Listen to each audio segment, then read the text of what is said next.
வந்து நம்ம குடல்ல வந்து புற்றுநோய் இருக்குன்னு சொல்லிட்டு நம்ம ஆபரேஷன் பண்ணியிருக்கோம். ஆபரேஷன் பண்ணிட்டு உங்களுக்கு கொலாஸ்டமி பை வச்சோம், அதாவது வெளிக்கு இங்க போறது மாதிரி பை வச்சிருக்கோம். அதை பத்தி உங்களுடைய கருத்து என்ன? ஏன் இந்த கேள்வி நான் கேட்கறேன்னா, நிறைய பேஷண்ட் இந்த ஆபரேஷன் சொன்ன பிறகு பயந்துட்டு இந்த ஆபரேஷன் பண்ணிக்க மாட்டேங்கிறாங்க.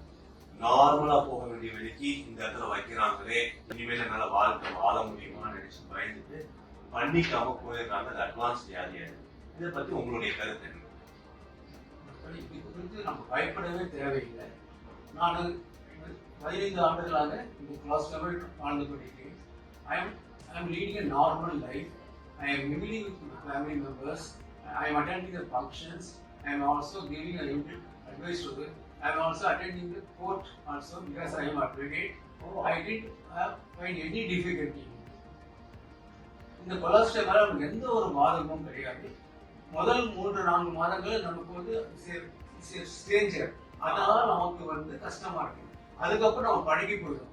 நம்மளே கிளீன் பண்ணலாம், நமக்கு கிளீன் பண்ண வீட்டில் வச்சு சுத்தம் பண்ணலாம். அது எந்த ஒரு இதுவும் கிடையாது. நம்ம ரொம்ப சந்தோஷமா வாழலாம், தைரியமா வாழலாம், பயம் இல்லாமல் இருக்கலாம். தேங்க்ஸ்.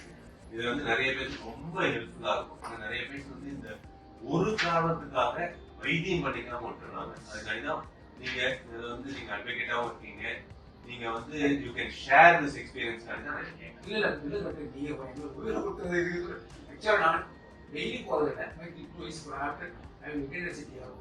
தெரியும், போவேன், பணம் போவேன், கொஞ்ச நேரம் வந்து ஃப்ரெண்ட்ஸை பார்த்து ஸ்டெப்ஸ் எடுத்துக்காக நம்ம படிக்க முடிச்சுக்கலாம். ஓகே டாக்டர், என்ன பண்ணலாம்?